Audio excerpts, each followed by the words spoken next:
아버님, 오피스텔명에 넘겨주시죠.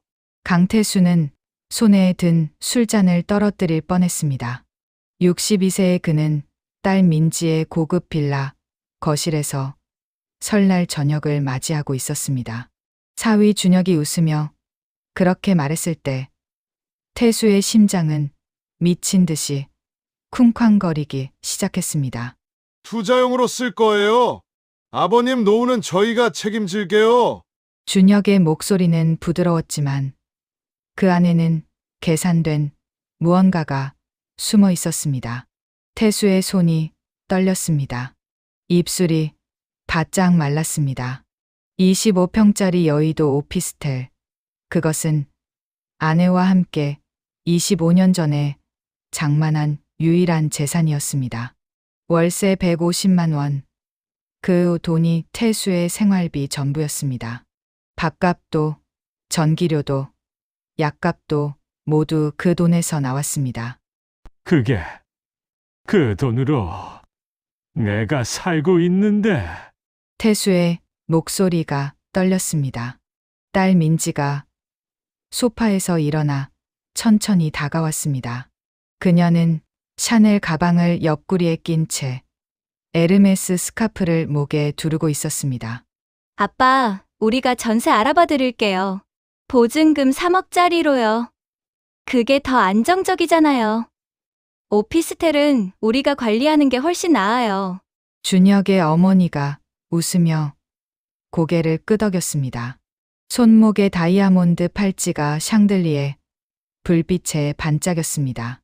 강남에서 의원을 운영하는 60대 여의사인 그녀는 자신만만한 표정으로 말했습니다.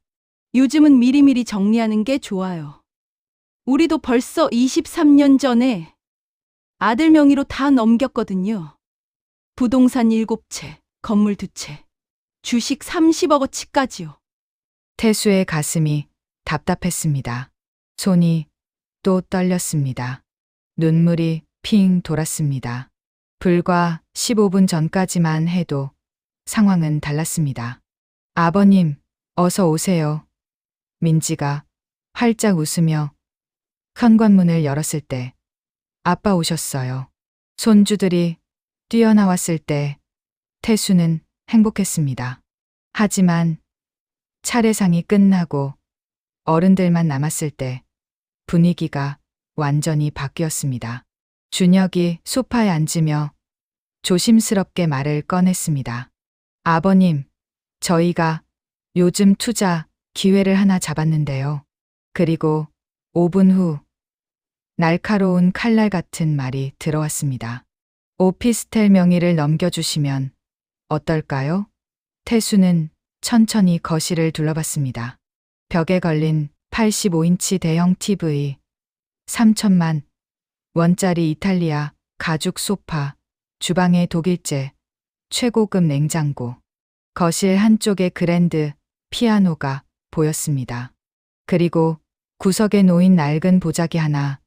태수가 새벽 4시에 일어나 7시간 동안 정성껏 만든 떡과 나물이 그 안에 들어 있었는데 아무도 열어보지 않았습니다.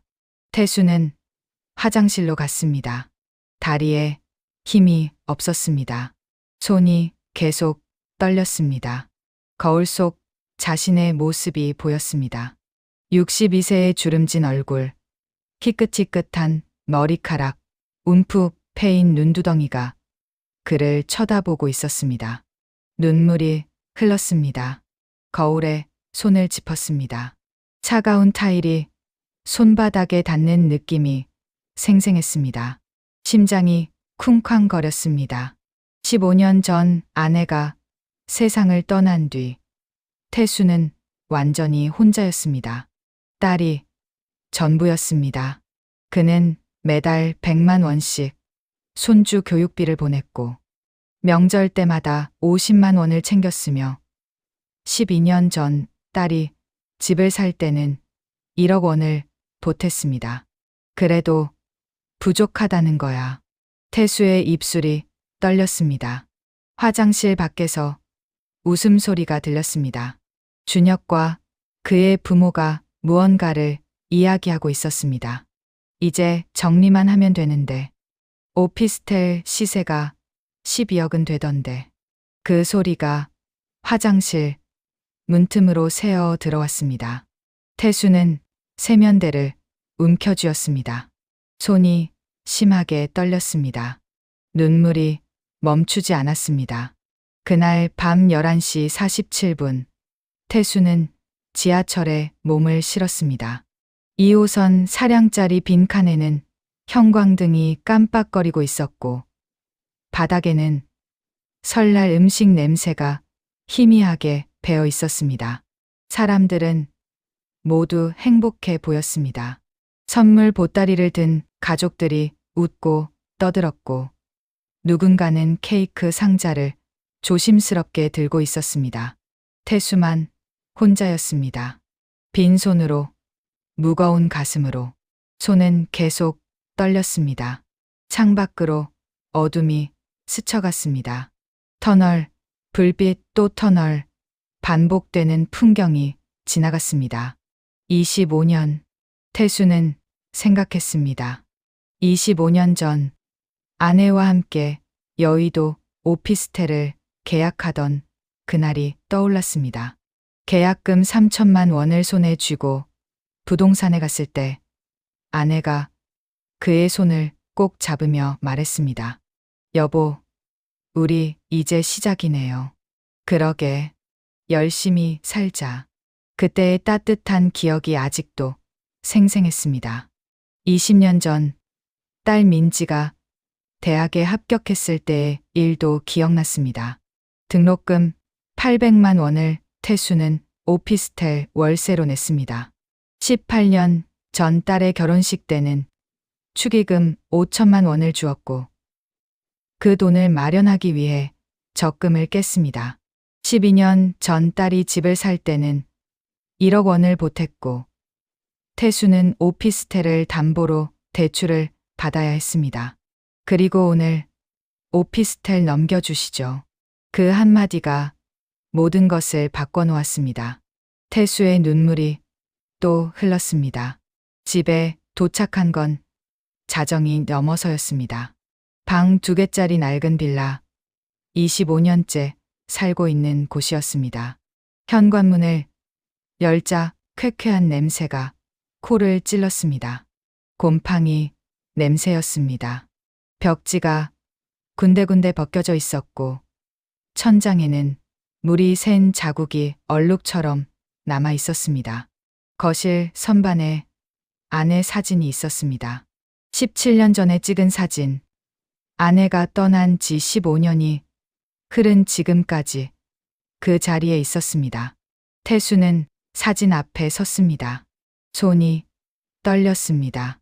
여보, 우리 딸이. 목소리가 떨렸습니다. 우리 딸이 나한테 말을 잇지 못했습니다. 눈물이 쏟아졌습니다. 소파에 주저앉았습니다. 스프링이 삐걱거리는 소리가 났습니다. 15년 된 소파였습니다. 태수는 계산기를 꺼냈습니다. 손가락이 떨렸습니다. 딸에게 지금까지 준 돈을 계산하기 시작했습니다.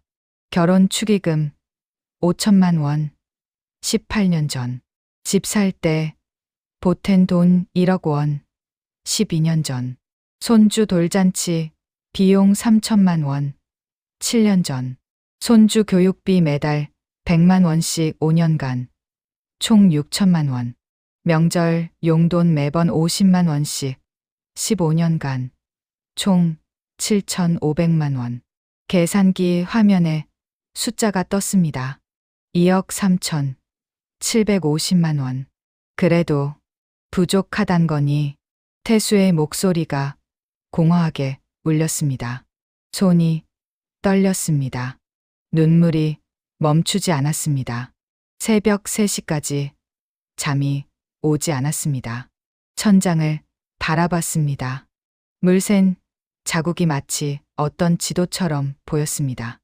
새벽 5시가 되자 태수는 일어났습니다. 더 이상 잠을 이룰 수 없었습니다. 부엌으로 갔습니다. 냉장고를 열었습니다.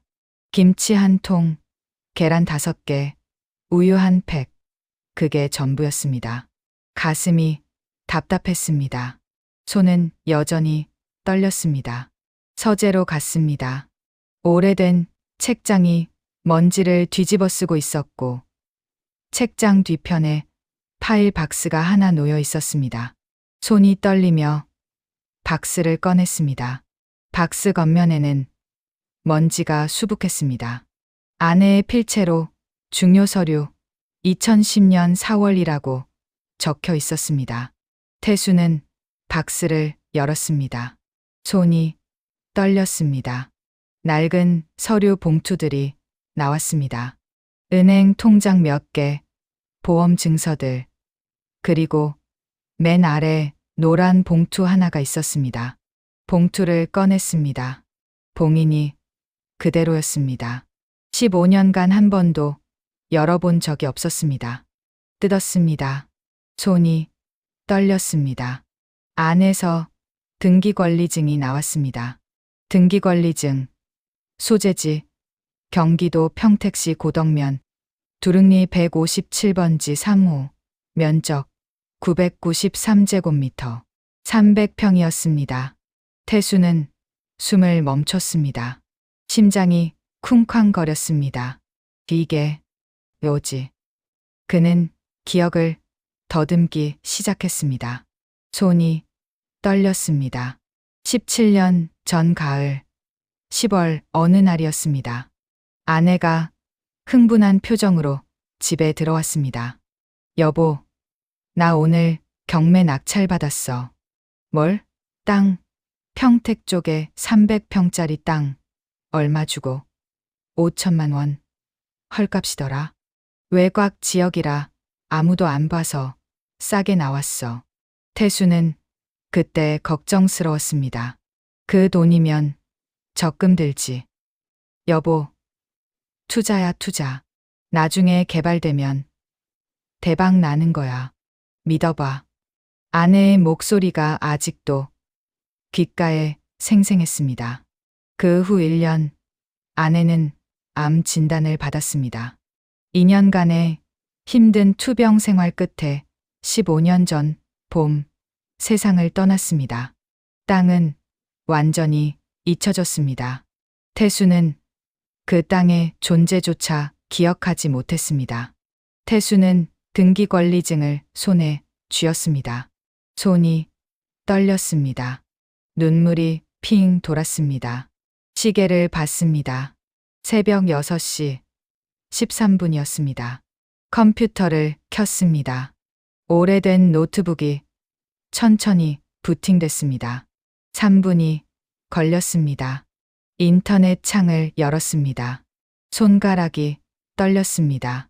검색창에 평택 고덕 땅값을 입력했습니다. 엔터를 쳤습니다. 화면이 바뀌었습니다.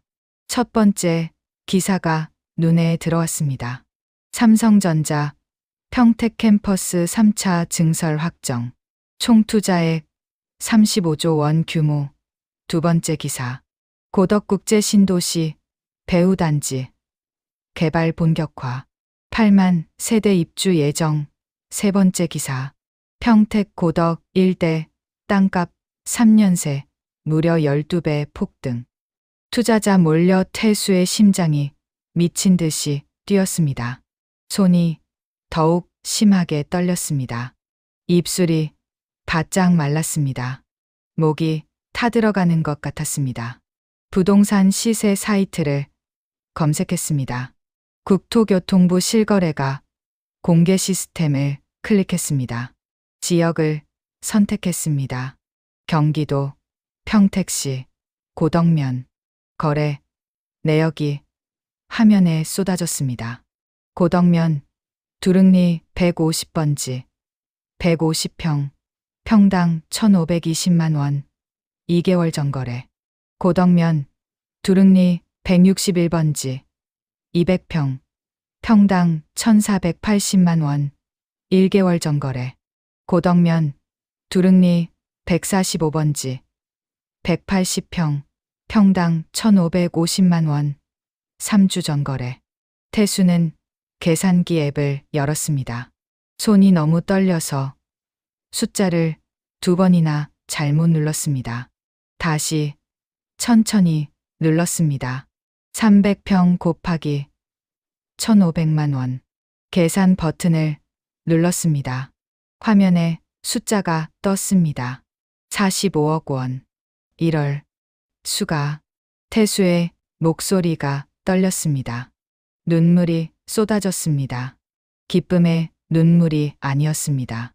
슬픔도 아니었습니다. 말로 표현할 수 없는 복잡한 감정이 가슴을 휘감았습니다. 아내 생각이 났습니다. 15년 전 병실, 서울대병원 7층 702호실의 그날이 떠올랐습니다. 여보, 미안해. 내가 먼저 가서. 무슨 소리야. 괜찮아질 거야. 조금만 더 버텨. 우리 딸 잘 챙겨줘. 부탁해.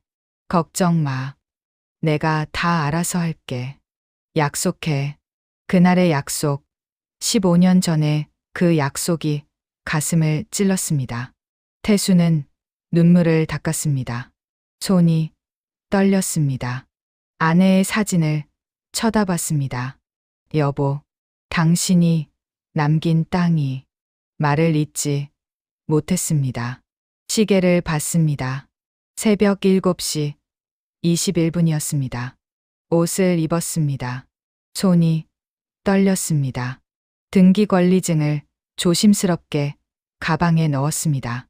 밖으로 나갔습니다. 새벽 공기가 차갑게 폐를 파고들었습니다. 하얀 입김이 나왔습니다. 손이 시렸습니다. 버스 정류장까지 걸었습니다. 10분 거리였는데 평소보다 오래 걸렸습니다. 다리가 휘청거렸습니다. 7시 50분 버스를 탔습니다. 평택행 직행버스. 요금은 8,500원이었습니다. 창밖을 봤습니다. 서울의 새벽 풍경이 지나갔습니다. 출근하는 사람들, 셔터를 올리는 가게들, 높이 솟은 빌딩 숲들이 보였습니다. 고속도로로 접어들었습니다. 창밖으로 풍경이 바뀌었습니다. 고층 빌딩이 사라지고 거대한 공장들이 나타났습니다. 끝없는 산업단지, 하늘을 찌를 듯한 크레인들, 건설 중인 건물들이 계속 이어졌습니다. 삼성전자, 평택 캠퍼스 표지판이 보였습니다. 다음 정류장은 평택 고덕입니다. 안내 방송이 흘러나왔습니다. 오전 10시 17분 버스에서 내렸습니다. 평택의 공기는 서울과 완전히 달랐습니다. 흙냄새가 났고 건설 현장의 먼지 냄새가 섞여 있었습니다. 태수는 지나가는 사람에게 길을 물었습니다. 손이 떨렸습니다. 고덕 부동산 어디 있나요? 저기 200m쯤 가시면 나와요. 걸었습니다. 다리가 후들거렸습니다. 고덕 부동산 중개사무소라는 낡은 간판이 보였습니다. 1층 작은 사무실이었습니다. 유리문을 열고 들어갔습니다. 50대 남자가 책상에 앉아 신문을 보고 있었습니다. 박중개사라는 명패가 책상 위에 놓여 있었습니다. 어서 오세요. 그가 신문에서 고개를 들었습니다. 태수는 가방에서 등기권리증을 꺼냈습니다. 손이 떨렸습니다. 이 땅 좀 봐주시겠습니까? 박중개사는 서류를 받아 눈으로 훑어봤습니다. 그리고 눈이 커졌습니다. 신문을 탁자에 내려놓았습니다. 어르신, 이거 언제 사신 겁니까? 17년 전입니다. 5천만 원 주고요. 박중개사가 휘파람을 불었습니다. 휘익, 대박이네요. 완전 로또 터진 거예요, 이거. 책상 서랍을 열었습니다. 두툼한 서류 뭉치를 꺼냈습니다. 최근 실거래가 자료집 2024년이라고 표지에 적혀 있었습니다. 여기 보세요. 페이지를 펼쳤습니다. 어르신 땅 바로 옆 150평이요. 2개월 전에 평당 1,520만 원에 팔렸어요.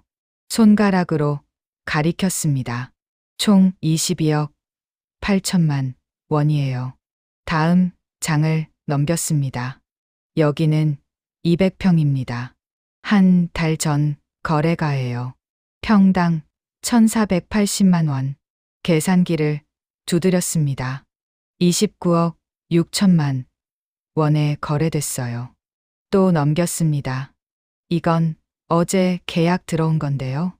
형광펜으로 줄을 그었습니다.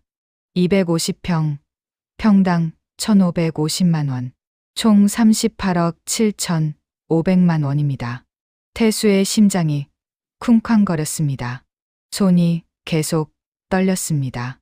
입술이 바짝 말랐습니다.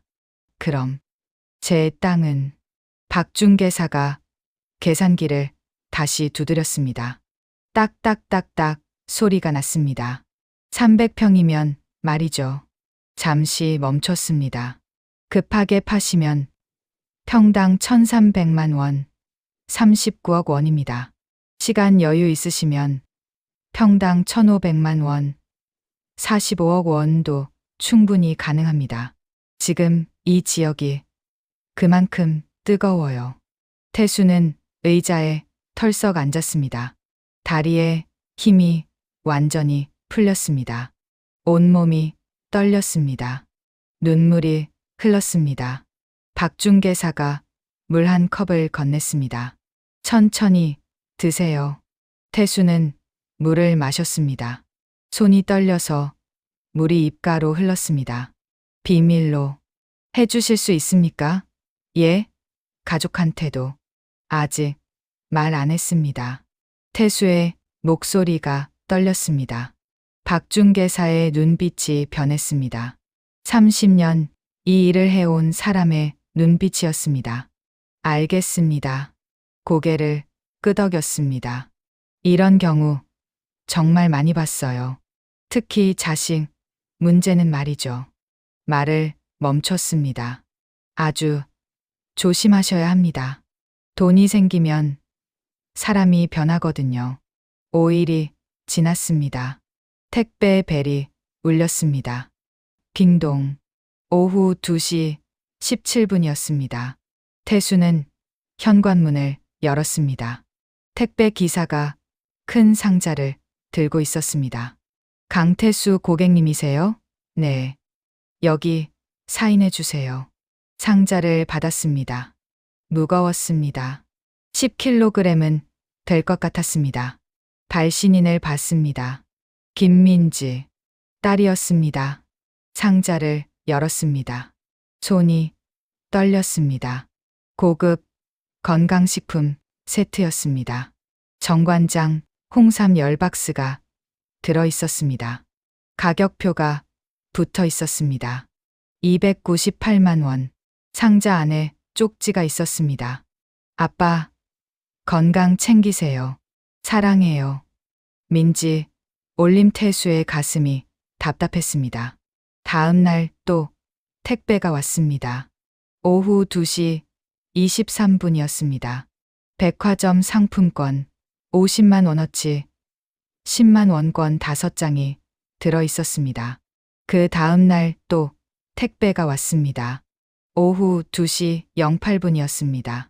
과일 선물 세트 3박스, 샤인머스켓 2박스와 사과 1박스, 총 무게 15kg이 넘었습니다. 쪽지가 있었습니다. 아빠, 과일 드시고 기운 내세요. 태수는 과일 상자를 쳐다봤습니다. 손이 떨렸습니다. 눈물이 핑 돌았습니다. 전화벨이 울렸습니다. 오후 3시 12분이었습니다. 딸 민지였습니다. 여보세요. 아빠, 선물 받으셨어요? 응, 받았어. 마음에 드세요? 백화점에서 제일 비싼 걸로 골랐어요. 아빠, 건강 생각해서요. 태수는 대답하지 못했습니다. 목이 메었습니다. 아빠, 건강은 괜찮으세요? 요즘 어디 불편하신 데는 없으시고? 응, 괜찮아. 요즘 뭐 하고 지내세요? 혹시 병원은 다니세요? 그냥 평소처럼 지내. 잠시 침묵이 흘렀습니다. 민지가 조심스럽게 꺼냈습니다. 아빠, 오피스텔 거는 생각해 보셨어요? 태수의 심장이 쿵쾅거렸습니다. 손이 떨렸습니다. 아직. 아빠, 우리가 정말 아빠 생각해서 하는 말이에요. 요즘 부동산 관리가 얼마나 복잡한지 아세요? 세금도 많이 나오고, 관리도 어렵고, 이것저것 신경 쓸 게 너무 많아요. 그래도 우리가 전문가한테 다 알아봤어요. 지금 정리하는 게 훨씬 유리하대요. 나중에 상속세만 30%예요. 30%. 그게 얼마나 큰 돈인데요. 태수는 눈을 감았습니다. 눈물이 흘렀습니다. 알았어. 생각해 볼게. 아빠, 빨리 결정하세요. 시간 지날수록 손해예요. 정말로요. 전화를 끊었습니다. 태수는 소파에 주저앉았습니다. 손이 떨렸습니다. 눈물이 쏟아졌습니다. 다음 날 또 전화가 왔습니다. 오후 3시 15분이었습니다. 그 다음 날 또 전화가 왔습니다. 오후 3시 21분이었습니다. 그 다음 날도 전화가 왔습니다. 오후 3시 08분이었습니다. 매일 같은 시간, 매일 같은 질문이 반복됐습니다. 아빠, 생각해 보셨어요? 아빠, 우리 진심이에요. 정말로 아빠 위해서 하는 말이에요. 아빠, 정말 서둘러야 해요. 시간이 없어요. 태수는 휴대폰 설정을 바꿨습니다. 통화 자동 녹음 기능을 켰습니다. 손이 떨렸습니다. 14일이 지났습니다. 토요일이었습니다. 초인종이 울렸습니다. 딩동, 딩동, 딩동. 저녁 7시 43분이었습니다. 태수는 문을 열었습니다. 준혁이 서 있었습니다. 사위였습니다.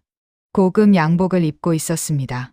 짙은 남색 정장 500만 원은 될 것 같았습니다. 손목에는 롤렉스 시계가 빛났습니다. 금장 사이로 다이아몬드가 박혀 있었습니다. 2,300만 원짜리였습니다. 아버님, 안녕하세요. 활짝 웃었습니다. 들어와. 준혁이 거실로 들어왔습니다. 주위를 둘러봤습니다. 눈빛이 묘했습니다. 낡은 가구들을 하나하나 훑어봤습니다. 소파에 앉았습니다. 고급 가죽 서류 가방을 열었습니다. 아버님, 제가 좋은 소식 가져왔어요. 뭔데? 아버님, 자산 정리 플랜을 완벽하게 짰습니다. A사 용지 3장을 꺼냈습니다. 전문 세무사랑 상담했어요. 꼼꼼하게요. 첫 페이지를 펼쳤습니다. 아버님 빌라 현재 시세 조회했습니다. 3억 2천만 원이에요. 형광펜으로 줄을 그었습니다. 오피스텔은 11억 8천만 원 정도 됩니다. 여의도 쪽이라 가격이 잘 나가요. 계산기를 두드렸습니다.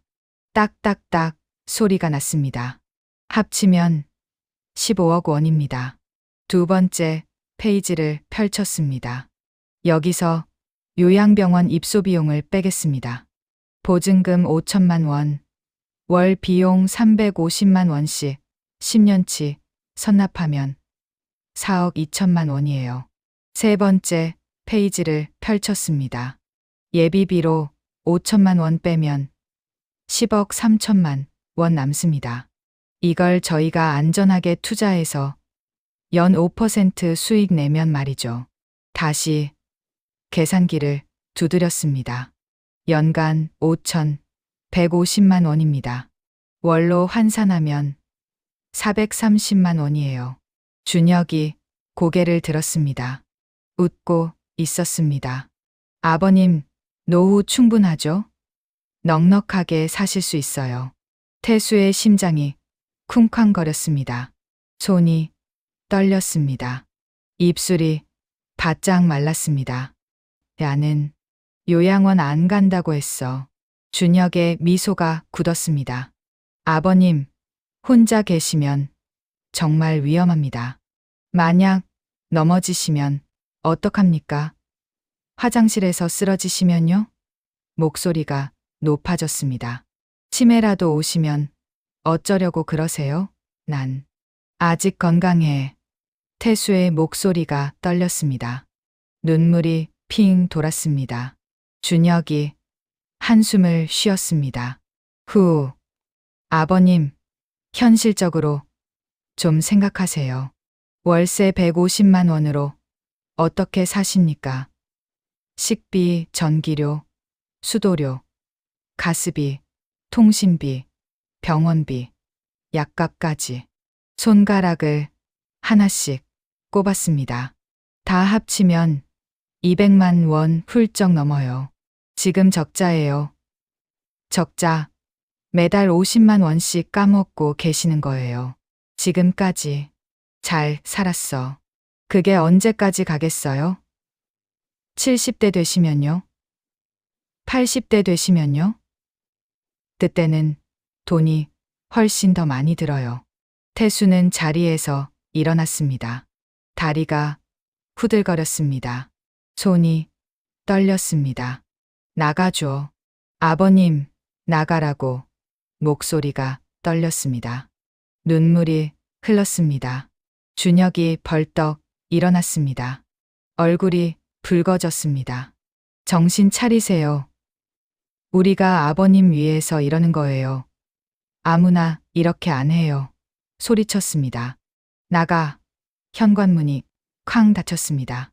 태수는 소파에 주저앉았습니다. 온몸이 떨렸습니다. 눈물이 쏟아졌습니다. 거실 선반에 아내 사진을 봤습니다. 여보, 우리 딸이 말을 잇지 못했습니다. 손이 떨렸습니다. 다음 날 아침 6시 47분, 태수는 일어났습니다. 손이 떨렸습니다. 옷을 입었습니다. 등기 권리증을 가방에 넣었습니다. 평택으로 갔습니다. 박중개사 사무실은 오전 9시에 문을 열었습니다. 초인종을 눌렀습니다. 빙동. 어서 오세요, 어르신. 박중개사가 활짝 웃었습니다. 태수는 떨리는 목소리로 말했습니다. 땅 팔고 싶습니다. 최대한 빨리요. 박중개사가 고개를 끄덕였습니다. 알겠습니다. 책상 서랍에서 명함을 꺼냈습니다. DD건설 개발사업부 이상훈 부장. 제가 아는 건설회사가 있습니다. 3개월 전에도 이 지역 땅 200평 매입했어요. 평당 1,500만 원 주고요. 바로 연락해 볼게요. 휴대폰을 들어 전화를 걸었습니다. 이 부장님? 저 고덕부동산 박중개사입니다. 네. 오래간만입니다. 네. 그 건으로 연락드렸습니다. 고덕면 두릉리 300평 매물 나왔습니다. 네. 깨끗한 땅입니다. 등기도 확인했고요. 네. 알겠습니다. 기다리겠습니다. 전화를 끊었습니다. 어르신, 3일 후에 직접 보러 온대요. 3일이 지났습니다. 수요일이었습니다. DD건설 이상훈 부장이 왔습니다.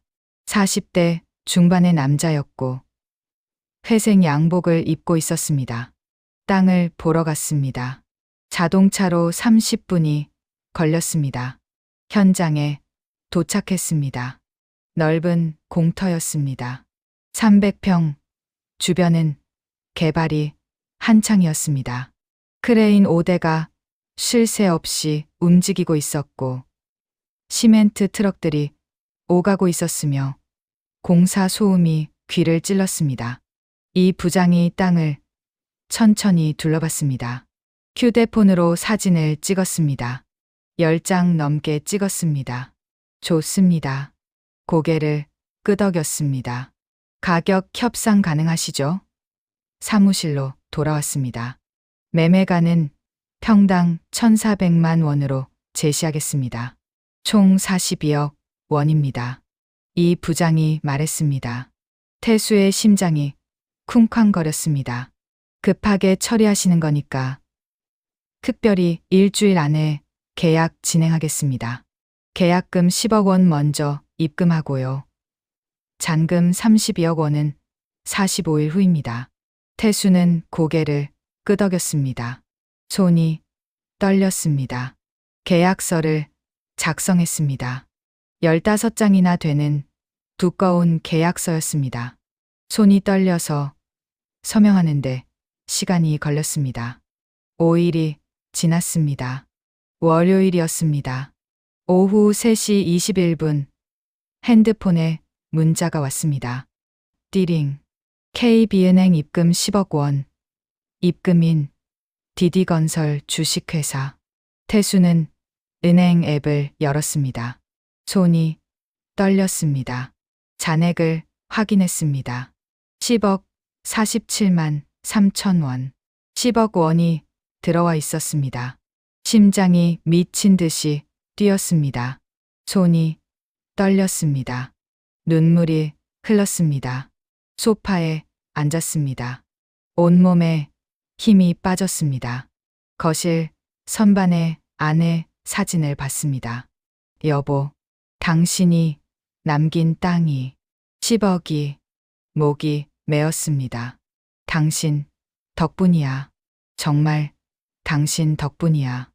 눈물이 멈추지 않았습니다. 다음 날 화요일이었습니다. 태수는 강남으로 갔습니다. 김앤장 법률사무소 강남역 근처 고층 빌딩 15층에 위치한 곳이었습니다. 넓은 리셉션, 고급스러운 가죽 소파, 세련된 인테리어가 눈에 들어왔습니다. 김혜원 변호사님 예약하신 강태수 고객님이시죠?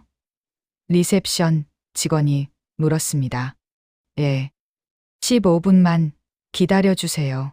대기실에 앉았습니다. 손이 떨렸습니다. 10분 후 강태수 고객님 들어오세요. 김혜원 변호사의 사무실이었습니다. 넓은 창문으로 강남의 빌딩들이 내려다 보였습니다. 김혜원 변호사 52세 여성, 단정한 정장을 입고 있었고 부드러운 미소를 띠고 있었습니다. 앉으세요. 태수는 앉았습니다. 손이 떨렸습니다. 어떻게 오셨어요? 태수는 지난 한 달의 일을 천천히 설명했습니다. 설날의 일, 딸의 압박, 사위의 방문, 그리고 땅의 발견까지. 목소리가 떨렸습니다. 중간중간 멈췄습니다. 눈물이 핑 돌았습니다. 김 변호사는 조용히 듣고 있었습니다. 꼼꼼하게 메모를 했습니다. 15분이 지났습니다. 생전 재산 처분 관련해서 법적 조언이 필요하신 거죠? 예. 제 재산을 제가 처분해도 법적으로 문제가 없는지 확인하고 싶습니다. 김 변호사가 명확하게 답했습니다. 민법 제1112조를 보시면 유류분 청구권은 피상속인 사망 후에만 발생한다고 명시되어 있습니다. 노트북을 돌려서 보여줬습니다. 생전에는 본인 재산을 어떻게 처분하든 완전히 합법입니다. 아무런 제약이 없습니다. 그럼 딸한테 안 줘도 전혀 문제 없습니다.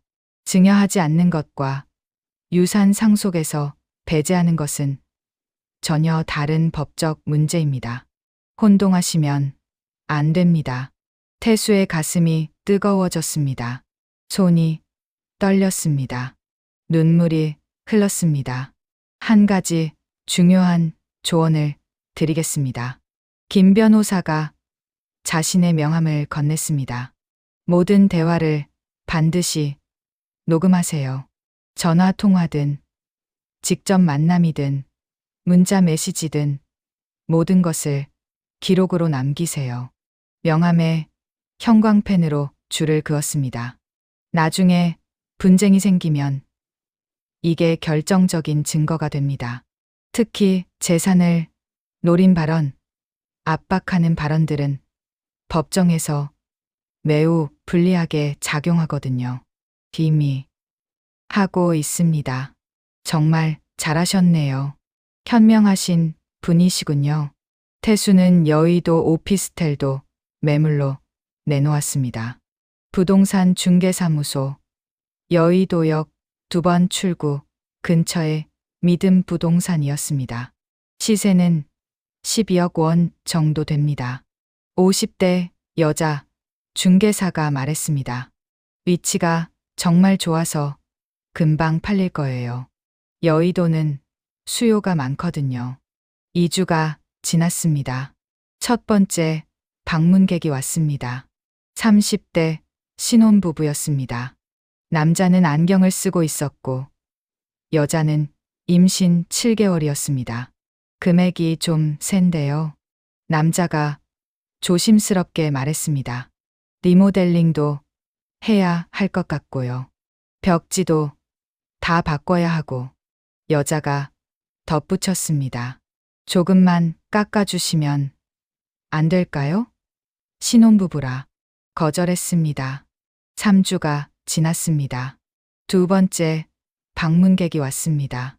40대 투자자였습니다. 금 목걸이를 하고 있었고 손가락에 반지를 3개나 끼고 있었습니다. 리모델링 비용 생각하면 10억이 적당한데요. 여의도라고 해도 건물이 오래됐잖아요. 콧방귀를 뀌었습니다. 거절했습니다. 4주가 지났습니다. 세 번째 방문객이 왔습니다. 외국계 자산운용사 펀드 매니저였습니다. 30대 후반으로 보였고 영어로 전화 통화를 하고 있었습니다. 집을 둘러봤습니다. 10분 정도 걸렸습니다. 12억 원에 사겠습니다. 현금으로 즉시 결제 가능합니다. 대출 끼지 않습니다. 계약이 성사됐습니다. 일주일 후 잔금이 들어왔습니다. 수요일 오전 10시였습니다. 은행 VIP실에 앉아 있었습니다. 12억 원이 통장에 입금됐습니다. 문자가 왔습니다. 띠링. KB은행 입금 12억 원. 태수는 은행 앱을 확인했습니다. 손이 떨렸습니다. 잔액 12억 47만 3천 원. 평택 땅 계약금 10억 원. 오피스텔 12억 원. 합쳐서 22억 원이 있었습니다. 45일 후에는 평택 땅 잔금 32억 원이 더 들어올 예정이었습니다. 총 54억 원이 될 것입니다. 태수는 은행 창구에 앉아 있었습니다. 손이 떨렸습니다. 눈물이 흘렀습니다. 고객님, 괜찮으세요? 은행원이 걱정스러운 표정으로 물었습니다. 예, 괜찮습니다. 그냥 괜찮습니다. VIP 고객님이시니 자산관리 상담 받으시겠어요? 저희 PB센터에서 맞춤형 포트폴리오 제안해 드릴 수 있는데요. 아니요. 괜찮습니다. 그냥 이대로 두겠습니다. 밖으로 나왔습니다. 햇빛이 눈부셨습니다. 손으로 눈을 가렸습니다. 심장이 쿵쾅거렸습니다. 그날 저녁 태수는 분당을 방문했습니다. 분당선 전철을 타고 왕십리에서 40분이 걸렸습니다. 미도레미안 3단지 2009년에 준공된 아파트 단지였습니다. 22평형이었습니다. 조용한 단지였습니다. 나무들이 많았고 작은 산책로가 있었으며 곳곳에 벤치들이 놓여 있었습니다. 전세 보증금 3억 원입니다. 부동산 중개사가 말했습니다. 계약했습니다. 다음 주에 입주하기로 했습니다. 집을 둘러봤습니다. 방 2개, 거실, 부엌, 화장실 깨끗했습니다. 햇빛이 정말 잘 들어왔습니다. 창밖을 봤습니다. 공원이 보였습니다. 아이들이 뛰어놀고 있었습니다. 도서관이 300m 거리에 있었습니다. 병원이 800m 거리에 있었습니다. 대형마트가 1km 거리에 있었습니다. 모든 것이 가까웠습니다. 태수는 눈물을 닦았습니다. 손이 떨렸습니다. 45일이 지났습니다. 평택 땅 잔금일이었습니다. 화요일 오전 11시 디디건설 회의실이었습니다. 태수, 박중개사, 이상훈 부장이 앉아 있었습니다. 잔금 32억 원 송금 완료했습니다. 이 부장이 말했습니다. 핸드폰에 문자가 왔습니다. 띠링띠링. KB은행 입금 32억 원. 입금인 디디건설 주식회사. 태수는 앱을 열었습니다. 손이 떨렸습니다. 잔액 35억 47만 3천 원. 35억 원이었습니다. 여기에 오피스텔 12억 원, 빌라 매각 예정 3억 2천만 원이 더해질 것입니다. 총 50억 2천만 원이 될 것입니다. 빌라는 한 달 후에 팔렸습니다. 금매로 3억 원에 나갔습니다. 최종 잔액 53억 473만 원. 태수는 분당 아파트로 이사했습니다. 이사짐은 많지 않았습니다. 2.5톤 트럭 하나로 충분했습니다. 새 집에서의 첫날 밤, 태수는 거실 바닥에 앉아 있었습니다. 손이 떨렸습니다. 눈물이 흘렀습니다. 이제 시작이야. 진짜 내 인생의 시작이야. 2주가 지났습니다. 태수는 민지에게 연락했습니다. 다음 주 토요일 저녁 6시에 강남 라벨뷰 레스토랑으로 와. 준혁이랑 준혁 부모님도 같이 모시고 와. 내가 중요한 얘기가 있어. 민지는 전화기 너머로 기뻐하는 목소리로 대답했습니다. 아빠, 드디어 결심하셨어요? 제가 알았다고 했잖아요. 아빠가 분명히 우리 말을 들으실 줄 알았어요. 목소리가 들뜬 것 같았습니다. 응, 정말 중요한 얘기야. 꼭 들어야 하는 얘기야. 네, 준혁이 부모님도 꼭 모실게요. 다들 정말 기뻐하실 거예요. 그래, 다 같이 오너라. 시간 꼭 지켜. 전화를 끊었습니다. 태수의 손이 떨렸습니다.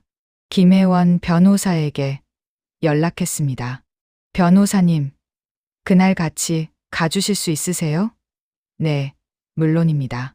서류는 제가 다 준비하겠습니다. 걱정하지 마세요. 토요일이 왔습니다. 오후 5시 30분. 태수는 김혜원 변호사와 함께 레스토랑에 도착했습니다. 강남역 근처 고급 레스토랑 라벨뷰 15층에 위치한 곳이었습니다.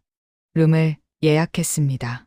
10인용 테이블이 있었고 통유리창으로 강남의 야경이 내려다 보였습니다.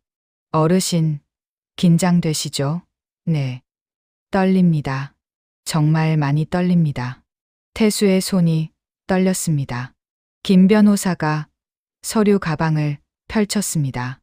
녹음 파일 17건 전부 USB에 담았습니다. 계약서 사본 3부, 통화 내역 출력물 42장, 문자 메시지 내역 38장까지요. 모두 법정, 증거로 사용 가능한 완벽한 자료들입니다. 서류들을 테이블 위에 차례대로 정리했습니다. 오후 6시가 됐습니다. 민지, 가족이 도착했습니다. 딸 민지 35세, 샤넬 가방을 들고 에르메스 스카프를 목에 두르고 있었습니다. 사위 준혁 38세, 이탈리아 명품 정장을 입고 롤렉스 시계를 차고 있었습니다. 준혁의 부모님 63세와 61세, 온몸이 명품으로 치장되어 있었습니다. 민지는 활짝 웃고 있었습니다. 아빠, 뛰어와서 태수를 안았습니다. 준혁도 환하게 웃고 있었습니다. 아버님, 정말 좋은 결정하셨어요. 두고두고 후회 안 하실 겁니다. 준혁 부모님도 만족스러운 표정으로 웃고 있었습니다. 아버님, 정말 현명하신 선택이십니다. 요즘 같은 세상에 재산 관리가 얼마나 중요한지 아시잖아요. 그들이 자리에 앉았습니다. 그리고 김혜원 변호사를 봤습니다. 얼굴에 미소가 서서히 사라졌습니다. 표정이 굳어갔습니다. 아빠, 변호사는 왜 계세요? 민지의 목소리가 떨렸습니다. 태수는 테이블 가운데 빨간색 봉투 하나를 조심스럽게 놓았습니다. 손이 떨렸습니다. 봉투가 두툼했습니다. 민지야, 열어봐. 민지가 떨리는 손으로 봉투를 열었습니다. 현금 200만 원이 들어 있었습니다. 만 원권 200장이 가지런히 정리되어 있었습니다. 이게 뭐예요? 민지의 목소리가 떨렸습니다. 태수는 천천히, 아주 천천히 말하기 시작했습니다. 목소리가 떨렸습니다. 심장이 쿵쾅거렸습니다. 이게 내가 너한테 줄 수 있는 마지막 돈이야. 진짜 마지막이야. 무슨 소리예요? 아빠, 무슨 말씀을? 잘 들어. 이제부터 내가 하는 말을 아주 잘 들어. 하나도 빠뜨리지 말고. 태수는 손가락을 하나씩 천천히 펼쳤습니다. 손이 떨렸습니다. 너 결혼할 때 축의금으로 5천만 원을 줬지. 18년 전 가을이었어. 내가 웨딩드레스 입고 행복해하던 그날. 첫 번째 손가락을 펼쳤습니다. 너희 집 살 때 1억 원을 보탰지. 12년 전 봄이었어. 강남 아파트 계약금이 부족하다고 울던 내 모습이 아직도 생생해. 두 번째 손가락을 펼쳤습니다. 손주 돌잔치 비용으로 3천만 원을 줬지. 7년 전이었어. 특급 호텔에서 성대하게 한다고 했잖아. 세 번째 손가락을 펼쳤습니다. 손주 교육비로 매달 100만 원씩 5년 동안 보냈어. 총 6천만 원이야. 영어 유치원, 피아노 학원, 미술 학원, 수영장까지. 네 번째 손가락을 펼쳤습니다. 명절 때마다 50만 원씩 15년 동안 챙겼어. 설날, 추석, 생일까지. 총 7,500만 원이야. 다섯 번째 손가락을 펼쳤습니다. 합치면 2억 3,750만 원이야. 정확히 계산했어. 한 푼도 빠뜨리지 않고. 방 안이 조용해졌습니다. 아무도 숨소리도 내지 않았습니다. 준혁이 끼어들려고 입을 열었습니다. 아버님, 그건 그렇고요. 태수는 손을 들어 막았습니다. 손이 떨렸습니다. 아직 안 끝났어. 내 말 끝날 때까지 입 다물어 깊은 숨을 들이쉬었습니다. 가슴이 답답했습니다. 평택 고덕에 땅이 있었어. 내 엄마가 17년 전에 산 땅이야. 나도 까맣게 잊고 있었어. 민지의 얼굴이 서서히 굳어가기 시작했습니다. 300평이야. 5천만 원 주고 샀는데 잠시 멈췄습니다. 42억 원에 팔았어. 디디건설이라는 회사에 민지의 입이 벌어졌습니다. 오피스텔도 팔았어. 12억 원에 외국계 자산운용사에 준혁의 손이 떨리기 시작했습니다. 내가 살던 빌라도 팔았어. 3억 원에 금매로 빨리 처리했어. 준혁 부모님이 서로를 쳐다봤습니다. 눈빛이 흔들렸습니다. 총 57억 2천만 원이 지금 내 통장에 들어있어. KB은행 VIP 계좌에 말이야. 민지의 얼굴이 새하얗게 변했습니다. 입술이 파르르 떨렸습니다. 손이 떨렸습니다. 아빠, 그럼 우리는 목소리가 떨렸습니다. 태수는 테이블 위에 빨간 봉투를 천천히 가리켰습니다. 저기 200만 원 있잖아. 예? 그게 너희 몫이야. 전부야. 침묵이 흘렀습니다. 긴 침묵이었습니다. 나머지 57억 원은 내가 내 노후에 쓸 거야. 내가 하고 싶은 대로 살 거야. 그리고 남으면 사회에 기부할 거고. 준혁이 벌떡 일어났습니다. 의자가 뒤로 넘어가며 쿵 하는 소리를 냈습니다. 얼굴이 빨개졌습니다. 목에 핏줄이 퉁퉁 튀어나왔습니다. 아버님, 이건 말도 안 됩니다. 법적으로 상속분이 명확히 있어요. 상속분, 민법에 다 나와 있다고요. 소리쳤습니다. 김혜원 변호사가 침착하게 서류를 꺼냈습니다. 민법 제1112조 유류분 청구권은 피상속인 사망 후에만 발생한다고 명시되어 있습니다. 서류를 펼쳐 보여줬습니다. 생전 재산 처분은 완전히 합법입니다. 어떠한 법적 제약도 없습니다. 판례도 명확합니다. 준혁이 더 큰 소리로 외쳤습니다. 이건 사기예요. 완전히 사기라고요. 정신병 아니에요? 정신 완전히 나간 거잖아요. 62세에 57억을 혼자 쓴다고요? 김 변호사가 메모를 하며 차분하게 말했습니다. 지금 하신 발언, 명예훼손죄로 충분히 고소 가능한 발언입니다. 아주 조심하시는 게 좋겠습니다. 녹음도 되고 있고요. 민지가 울기 시작했습니다. 눈물이 주르륵 흘렀습니다. 아빠, 이러시면 정말 안 되죠. 우리가 언제 아빠한테 잘못했어요. 흐느꼈습니다. 우리가 언제 아빠한테 나쁘게 했다고 이러세요. 태수는 가방에서 작은 녹음기를 꺼냈습니다. 손이 떨렸습니다. 테이블 위에 조심스럽게 놓았습니다. 재생 버튼을 천천히 눌렀습니다. 민지의 목소리가 선명하게 흘러나왔습니다. 아빠, 요양원은 어때요? 제가 직접 가서 알아봤어요. 시설 정말 좋던데요. 1인실에 간병인도 24시간 대기하고. 다음 파일이 재생됐습니다. 준혁의 목소리였습니다. 아버님, 혼자 계시면 정말 위험합니다. 넘어지시면 어떡합니까? 치매라도 오시면 어쩌려고 그러세요? 다음 파일이 재생됐습니다. 준혁 어머니의 목소리였습니다.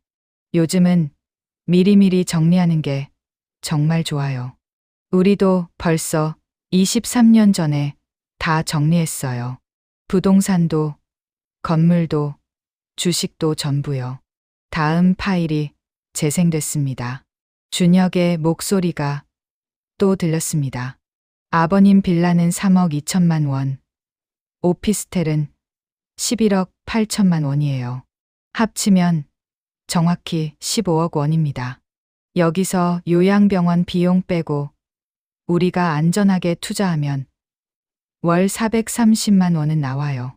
총 17개 파일이 차례대로 재생됐습니다. 모든 압박의 증거, 모든 위선의 증거, 모든 계산된 말들의 증거가 그 자리에 펼쳐졌습니다. 민지가 고개를 떨구었습니다. 눈물이 테이블에 뚝뚝뚝 떨어졌습니다. 준혁은 주먹을 쥐었습니다. 손이 떨렸습니다. 준혁 부모님은 고개를 돌렸습니다. 시선을 피했습니다. 태수는 천천히 자리에서 일어났습니다. 다리가 후들거렸습니다. 손이 떨렸습니다. 눈물이 흘렀습니다. 설날, 그날을 기억하니? 목소리가 떨렸습니다. 요양원에 보내겠다고 했잖아. 62세밖에 안 된 사람을, 아직 건강한 사람을 한 걸음 천천히 다가갔습니다. 내 재산을 관리하겠다고 했잖아. 내가 죽기를 기다린 거니? 아니면 요양원에 처박아 두고 재산 챙길 생각이었니? 또 한 걸음 다가갔습니다. 내가 25년을 일했어. 매일 새벽 5시에 일어나서 밤 11시에 퇴근했어. 주말도 명절도 없이 일했어. 25년 동안 단 하루도 쉬지 않고 손이 떨렸습니다. 내 엄마가 암에 걸렸을 때를 기억하니? 2년간 병원비로 3억 원을 썼어. 3억 원이야. 집을 담보로 대출을 받아서 병원비를 냈어. 눈물이 흘렀습니다. 엄마가 돌아가시기 전에 마지막으로 한 말이 뭔지 아니? 병실에서 702호실에서 마지막 숨을 거두기 직전에 민지는 대답하지 못했습니다. 우리 딸 잘 챙겨줘. 그게 마지막 유언이었어. 마지막 말이었어. 나는 그 약속을 지켰어. 태수는 눈물을 닦았습니다. 손이 떨렸습니다. 25년간 그 약속을 지켰어. 너한테 2억 넘게 줬어. 매달 100만 원씩 손주 교육비 보냈어. 명절 때마다 용돈 챙겼어. 내가 힘들 때마다 달려갔어. 내가 울 때마다 위로했어. 한 걸음 더 다가갔습니다. 근데 넌 뭘 했니? 목소리가 떨렸습니다. 넌 날 요양원에 보내려고 했어. 62세를, 아직 건강한 사람을, 20년은 더 살 수 있는 사람을. 민지가 흐느꼈습니다. 아빠, 우리가 그런 게 아니라 이제 각자 살자. 태수는 가방을 들었습니다. 나는 내 인생 살 거야. 57억 원 가지고 내가 하고 싶은 대로 살 거야. 너희는 너희끼리 살고. 김 변호사가 명함 한 장을 꺼내 테이블 위에 놓았습니다. 법적 문제 있으시면 언제든 연락 주세요. 하지만 말씀드리지만 승소 가능성은 완전히 제로입니다. 판례가 명확하거든요. 태수는 문을 향해 천천히 걸었습니다. 다리가 떨렸습니다. 아빠, 민지가 울부짖으며 소리쳤습니다. 아빠, 제발, 아빠. 태수는 뒤돌아보지 않았습니다. 문을 열고 나갔습니다. 복도에 나왔을 때 태수는 벽에 기댔습니다. 다리에 힘이 완전히 없었습니다. 손이 떨렸습니다. 눈물이 쏟아졌습니다.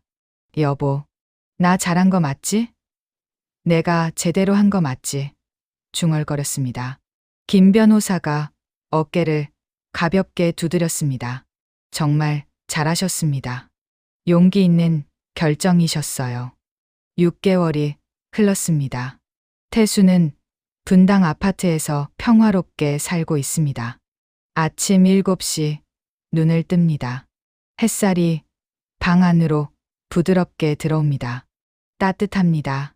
기분이 좋습니다. 아침 식사를 준비합니다. 토스트 2장, 계란 2개, 우유 1잔을 혼자서 천천히 만듭니다. 서두르지 않습니다. 천천히 먹습니다. 맛있습니다. 오전 9시 노인대학으로 갑니다. 도보로 20분 거리를 산책하듯 걷습니다. 서울대 평생교육원 분당 캠퍼스 한국사 강좌를 듣습니다. 주 3회 수업이 있습니다. 교수님은 70대 원로 교수님이고 학생들도 60대에서 70대까지 다양합니다. 총 20명입니다. 오늘은 조선시대 토지 제도에 대해 깊이 있게 알아보도록 하겠습니다. 태수는 노트에 필기합니다. 손이 떨리지 않습니다. 또박또박 글씨를 씁니다. 수업이 끝나면 동기들과 커피를 마십니다. 캠퍼스 내 작은 카페에서 아메리카노 한 잔 4,500원입니다. 강 선생님, 다음 주 소풍 가시죠? 그럼요. 당연히 가야죠. 어디 가는데요? 수원 화성이요. 정말 멋진 곳이래요. 오후 2시 집으로 돌아옵니다.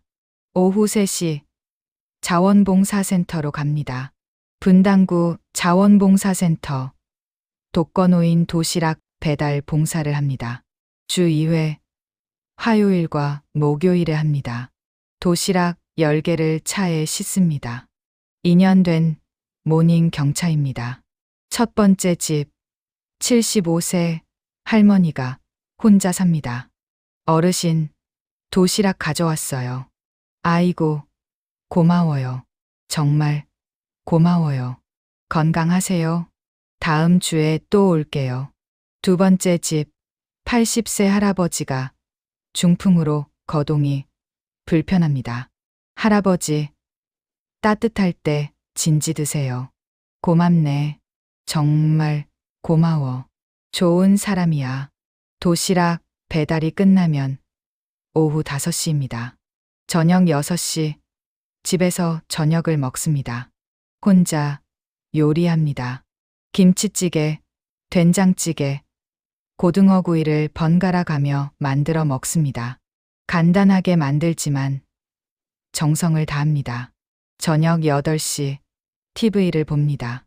뉴스를 보고 다큐멘터리를 봅니다. 저녁 9시 책을 읽습니다.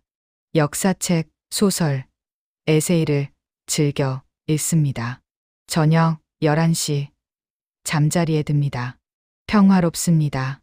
정말로 평화롭습니다. 민지에게서 가끔 문자가 옵니다. 한 달에 한두 번 정도 옵니다. 아빠, 건강하세요. 아빠, 정말 미안해요. 우리가 잘못했어요. 아빠, 다시 한 번만 생각해 주세요. 제발요. 태수는 짧게만 답합니다. 잘 지내라. 그게 전부입니다. 더 이상 할 말이 없습니다. 3개월 전 태수는 큰 결정을 했습니다. 아동복지재단에 10억 원을 기부했습니다. 강태수 장학금이라는 이름으로 해마다 100명의 저소득층 아동에게 1천만 원씩 장학금이 갑니다. 노인복지관에 5억 원을 기부했습니다. 강태수 급식센터라는 이름으로 매일 200명의 독거노인에게 무료로 따뜻한 급식을 제공합니다. 암환자 지원센터에 5억 원을 기부했습니다. 강태수 의료지원기금이라는 이름으로 아내를 기리기 위해서입니다. 총 20억 원을 기부했습니다. 남은 돈은 37억 원입니다. 여유롭습니다. 충분합니다. 어느 가을날입니다. 태수는 공원 벤치에 앉아 있습니다. 율동공원. 단풍이 붉게 물들었습니다. 책을 읽고 있습니다. 나의 문화유산 답사기, 유홍준저. 재미있는 책입니다. 따뜻한 햇살이 얼굴에 부드럽게 내리쬐입니다. 바람이 살랑살랑 불어옵니다. 낙엽이 하나둘 떨어집니다. 아이들이 공원에서 신나게 뛰어놉니다. 웃음소리가 들립니다. 행복한 소리입니다. 태수는 책을 천천히 덮습니다. 만족스럽게 미소 짓습니다. 60대에 시작된 진짜 자신의 인생, 손이 떨리지 않습니다. 눈물도 나지 않습니다. 가슴이 따뜻합니다. 정말로 따뜻합니다. 여보, 태수는 하늘을 천천히 쳐다봅니다. 나 이제 괜찮아. 정말 괜찮아. 행복해. 정말로 행복해. 구름이 천천히 흘러갑니다. 새들이 하늘 높이 날아갑니다. 태수는 만족스럽게, 정말로 만족스럽게 미소 짓습니다.